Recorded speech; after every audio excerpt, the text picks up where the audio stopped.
What's up mga ka-chibi? Tuloy-tuloy pa rin ang ating pagpipilgrimage at para sa ating next video ngayon.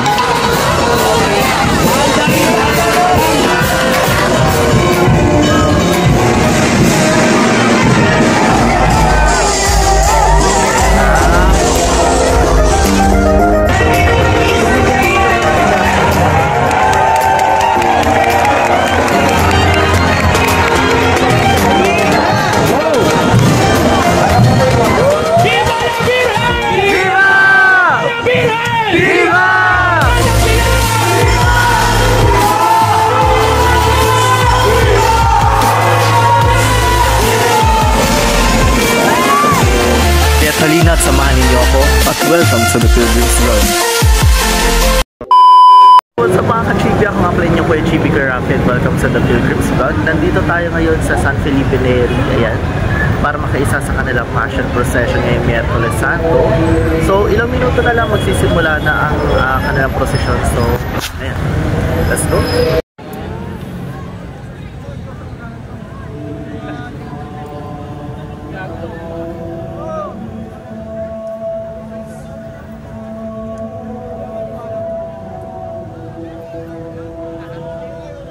Sa ngalan ng Ama at ng Anak at ng Espiritu Santo, Amen. Ang pagpapala at kapayapaan mula sa Diyos na Ama natin at sa Panginoong Jesucristo naway sumainyong lahat. At sumayin.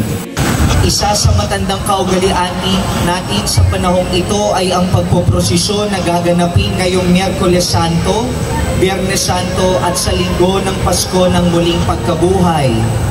Tinutulungan tayo ng mga prosesyong ito upang sariwain ang mga pangyayari sa mga huling sandali sa buhay ni Kristo sa daigdig at upang maantig ang ating puso na tumugon sa kanyang dakilang pag-ibig. Itinatanghal din sa ating mga prosesyon ang mahal na Birheng Maria, wara ng pagiging alagad ng Panginoon. Ano ba ang prosesyon? Isa lang po ang tamang sagot at sabay-sabay nating sabihin, ang prosesyon ay pananalangin. Pakiulit po. Hindi po tayo lalarga pagandahan ng imahen para ipakita kung sino may pinakamagandang santo. Hindi rin po ito paramihan ng steps na ika-count ng ating mga cellphone at relo.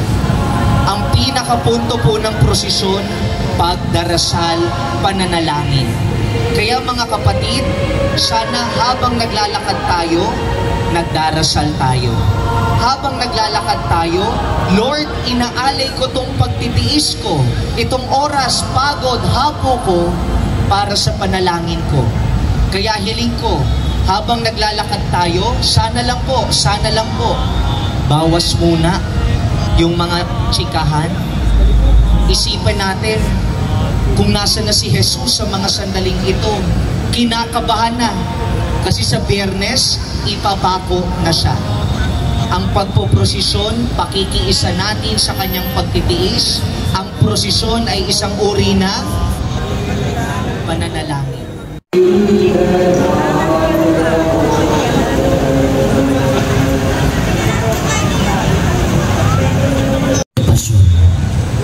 Nauuna sa posisyon ang imahen ng Santo Niño de Pason upang mabanaag sa posisyon ang pagsunod natin kay Kristo bilang ating liwanag at gabay.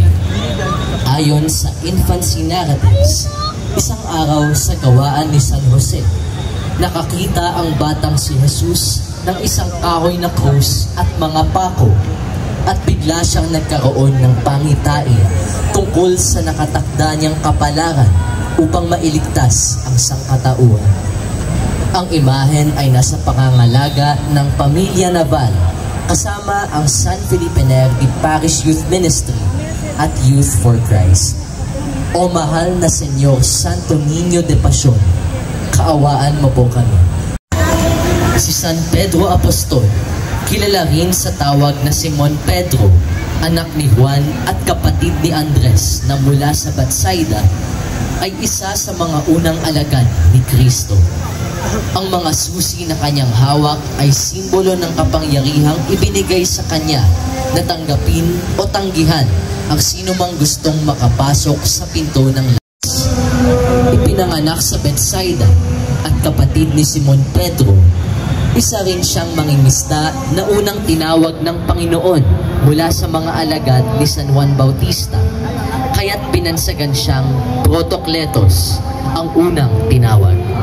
Sumunod siya kay Jesus at unang hinanap ang kanyang kapatid na si Pedro, San Judas Tadeo. Si San Judas Tadeo ay kapatid ni Santiago at pinsan ni Jesus, anak ni Santa Maria Cleofe at San Cleopas.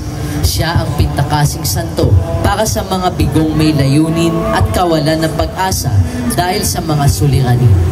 Malimit siyang nilalarawan na may hawak na larawan ni Jesus sa kanyang dibdib at may hawak na pambambo na siyang ginamit nang siya ay patayin. Ang imahen ay nasa pangangalaga ni Brother Ray Tumambing at pamilya. San Judas Tadeo, ipanalangin mo kami. San Simon Makabayan, tinawag na Kananeo ang Makabayan dahil sa katapatan niya sa batas ni Moises. Kabilang rin siya sa pangman na lumaban sa mga Romano. Ayon sa tradisyon, ipinangaral niya ang ebanghelyo sa Ehipto at kinalaunan ay nagtungo sa Persia kasama si Judas Tadeo, kung saan namatay siyang martir. San Mateo, binansagang Levi, tinawag siya ni Jesus at iniwan niya ang kanyang gawain bilang maningil ng buwis sa Capernaum. Hinirang siyang maging kabilang sa 12.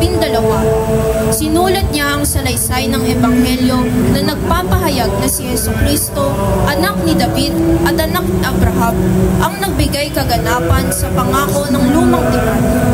Ni Juan si Jesus hanggang siya ay inaakyat sa langit. Batay dito, pagkaakyat ng Panginoon sa langit, siya ay isa sa mga iminungkahi at ang nakabunot upang humalili kay Judas Iscariote na tumalikod sa kanyang tungkulin.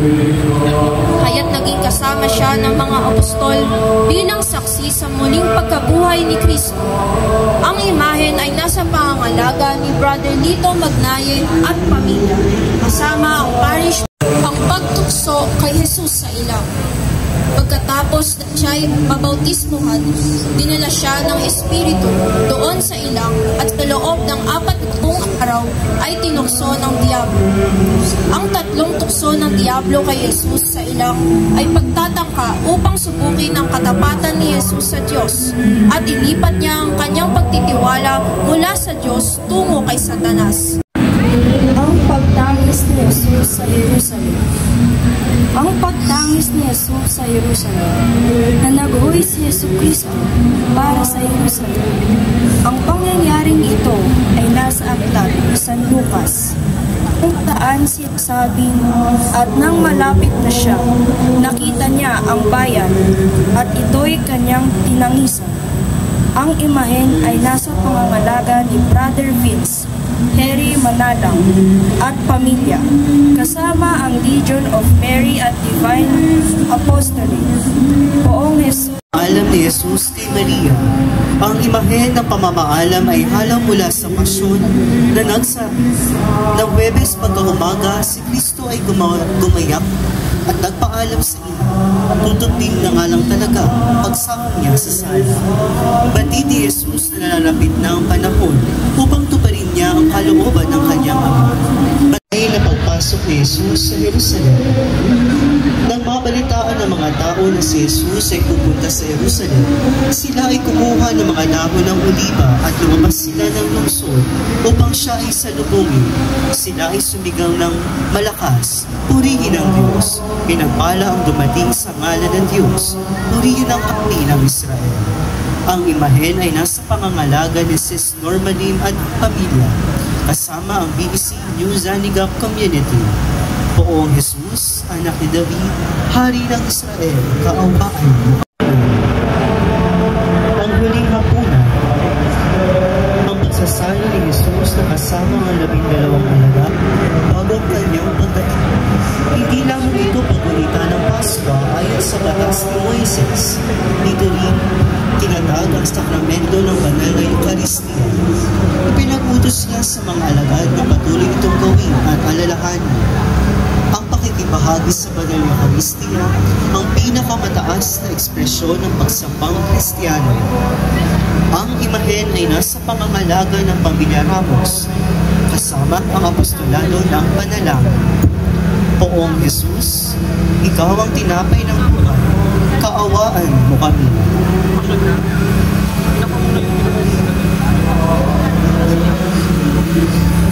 Semana. Matapos ang huling hapunan, si Kristo ay nagtungo sa hardin ng Getsemani upang manalangin. Isinama niya ang 3 apostol na sina Pedro, Santiago at Juan. Subalit ito yung mga nakatulog. Nanalangin si Jesus sa Ama upang siya ay bigyan ng lakas loob na gawin kung ano ang nararapat para mailigtas ang sangkatauhan. Ang imahen ay nasa pangangalaga ni Pamilya Inocentes. O masunuring Kristo, kaawaan mo kami.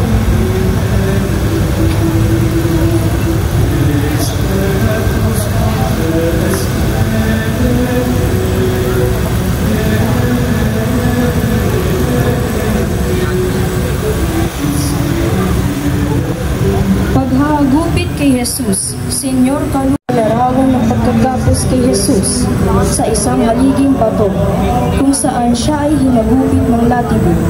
Ito ay ayon sa utos ni Poncio Pilato matapos palayain si Barrabas. Ito ang katuparan ng bula ni Propeta Isaías sa Kabanata 50 talata 6 na ipinayabaya ako ang aking likod sa mga humahagupit sa akin. Ang imahen ay nasa pangangalaga ng Pamilya Naval kasama ang Extraordinary Ministers of the Holy Communion, Singles for Christ at Couples for Christ. Poong Jesus na paypay ni Jesus, Senyor Desmayado. Ang karosa ng Jesus Desmayado ay nagpapakita na panlulupaypay ni Jesus matapos ipaghakasan ng suplina. Si Kristo bilang tao ay nanghina rin sa dami ng mga latay at sugat na kanyang natamo. Ito rin ay katuparan ng ulan ni Propeta Isaías sa Kabanata 53 talata 5 nang dahil sa ating mga kasalanan, siya Poong Jesus na nanghihina dahil sa mga hampas ng suplina, kaawaan mo kami. Ang pagpuputol ng koronang tinig kay Jesus. Pagkatapos hagupin si Jesus ay dinala ng mga kawal ng gobernador sa palasyo. Doon siya hinubaran nila at sinuotan ng isang balabal na matingkad na pula. Kumuha sila ng matinik na baging. Ginawa itong korona at ipinutol sa kanya. Pagkatapos ay pinahawak sa kanyang kanang kamay ang isang tangkay ng tambo. Siya ay niluhod. Yesu Kristong nilibalik at pinagsiya dahil sa aming mga kasalanan. Kaawaan po kami. Ang pagharap kay Jesus sa mga tao o Ecce Homo. Ang ibig sabihin ng Ecce Homo sa wikang Tagalog ay narito ang tao o masdan mo ang tao. Matapos na si Jesus ay maipahagupit at malibak bilang isang hari na may koronang tinik at balabal na purpura, si Pilato ay lumabas muli sa mga tao at sinabi, "Iharap Poong Jesus na hinatulan para sa aming mga kasalanan, kaawaan mo kami." Ang pagtanggap sa krus. Magugunitang isinalaysay sa Ebanghelyong sinulat ni San Juan na matapos ang paghatol ay iniatang ang krus sa balikat ng Panginoon ng mga sundalong nagpahirap sa kanya. Ang imahen ay nasa pangangalaga ni Brother R.C. Tolentino at pamilya. O maawaing Kristo na tumanggap ng krus para sa amin, kaawaan mo kami. Ang pagpasa ni Jesus ng krus papunta sa bundok ng Golgotha matapos ang paghatol ni Pilato ng parusang kamatayan na udyok ng mga saserdote. Ang krus na pasa ni Jesus ay hindi lamang simbolo ng kasalanan na tinubos niya. Ito rin ang simbolo ng mga sakripisyo na dapat nating yakapin at mga yapak na dapat nating sundan. Minsang sinabi ni Jesus,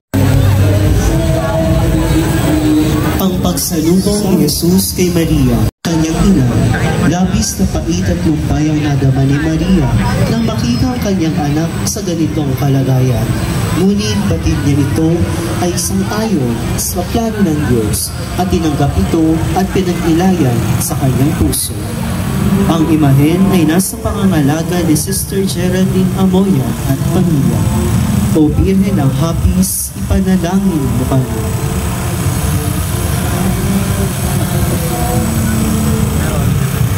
Santa Veronica, ayon na sumalubong sa ating Panginoon habang siya ay patungong Kalbaryo.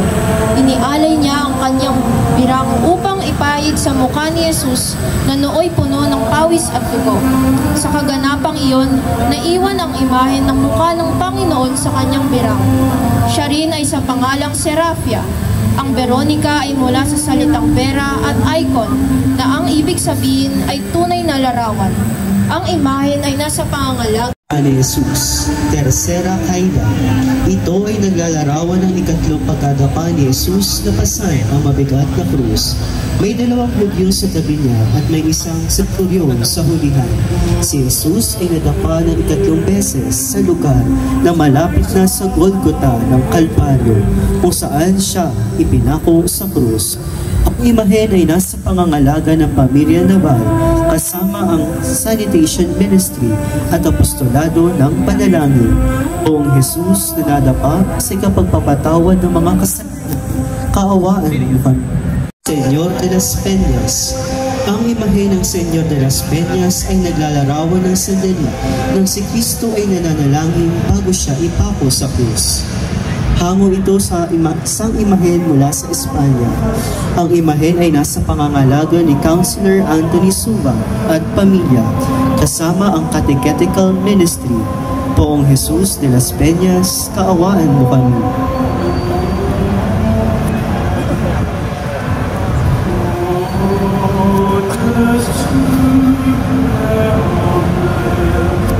Ang limang sugat sa kabanal-banalang dugo ni Kristo na bumuhos mula sa kanyang limang sugat. Ang imahen ay nasa pangangalaga ng pamilya Mendiola. O banal na dugo ni Kristo, iligtas mo kami.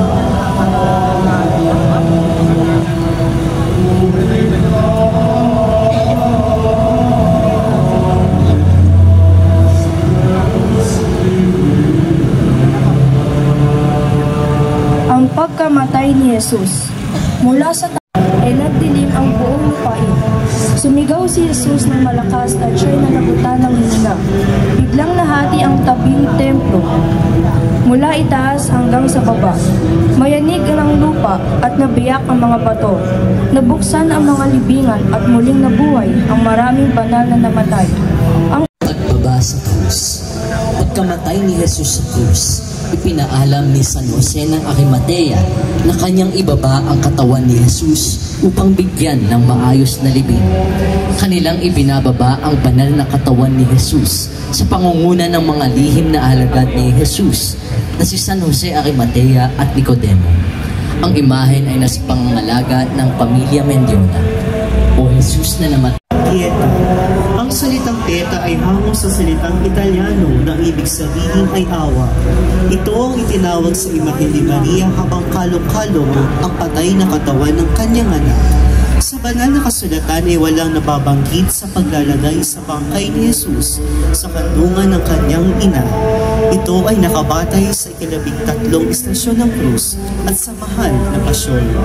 Ang imahen ay nasa pangangalaga ng pamilya Naval kasama ang Social Services and Development Ministry. O Maria, ina ng awa, Betania. Kapatid ni San Lazaro at ni Santa Maria ng Betania, na pawang mga mabuting kaibigan ni Jesus. Siya ay isa sa mga pangunahing saksi sa himalang pagkabuhay ni Jesus sa kanilang namayapang kapatid na si San Lazaro hanggang sa naging masugid na alagad ni Jesus. Ang imahen ay nasa pangangalaga ng pamilya Naval kasama ang Mother Butler's Guild. Santa Maria ng Betania, ipanalangin mo kami.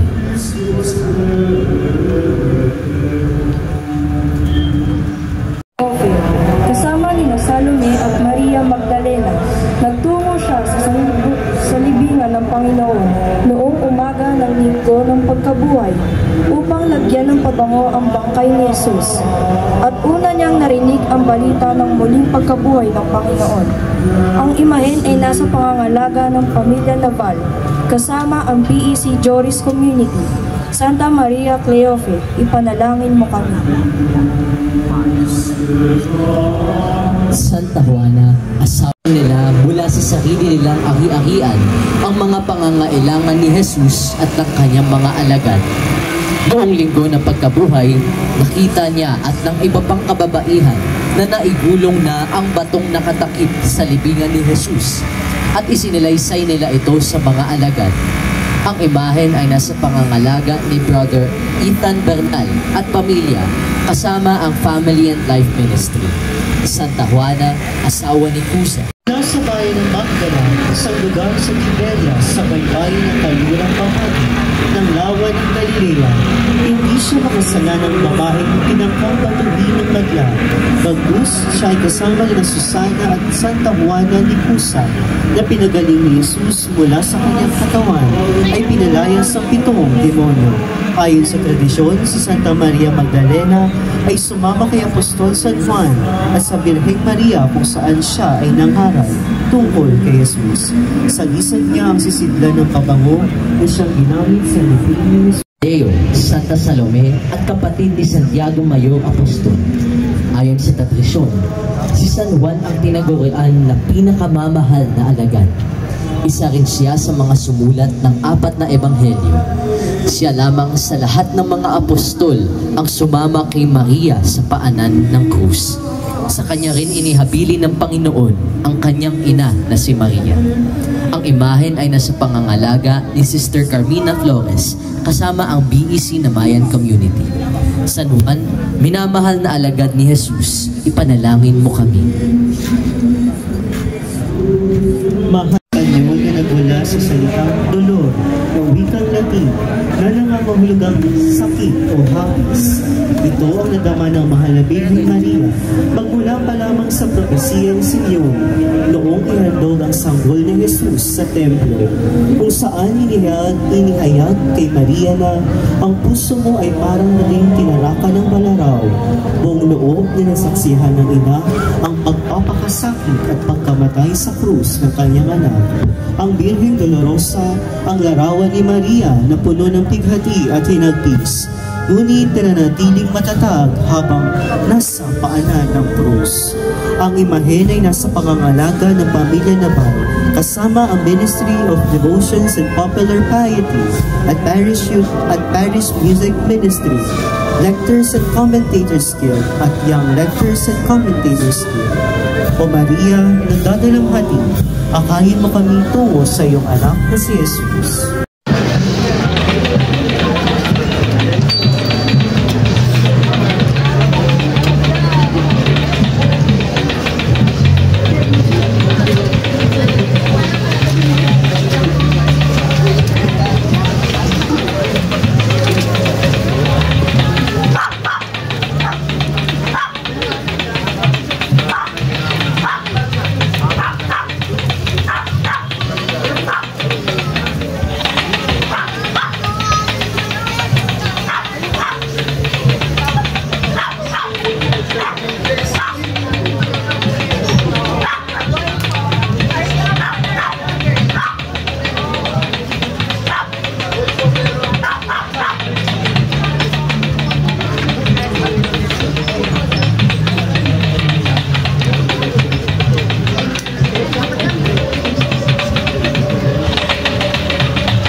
ipagkitaw sa atin ang iyong anak na si Jesus.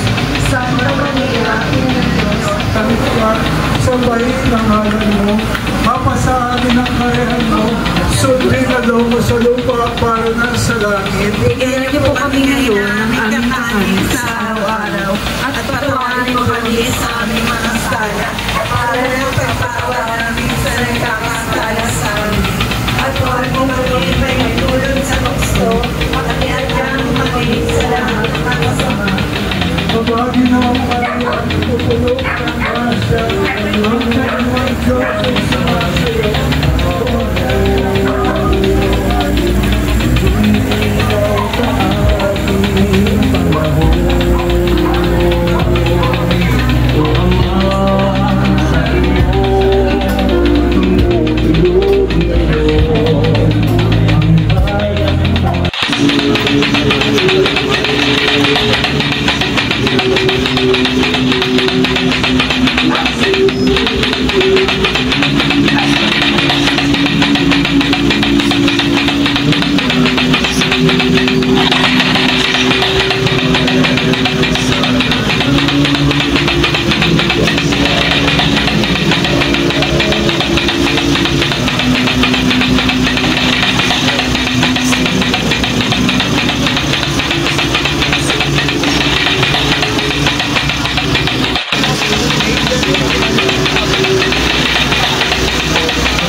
So lead us through his suffering and death to the glory of his everlasting kingdom.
Blessed are you among women, blessed are the fruit of your womb, Jesus.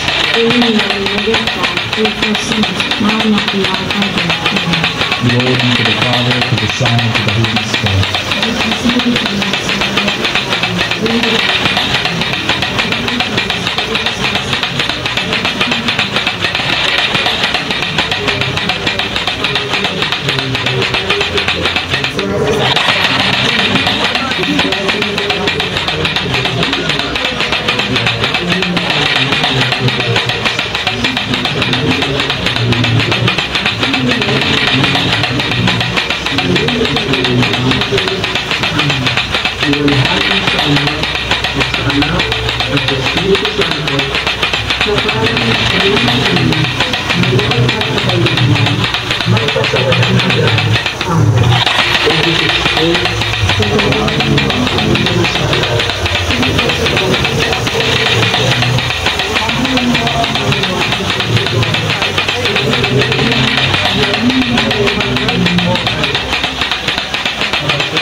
Hallelujah.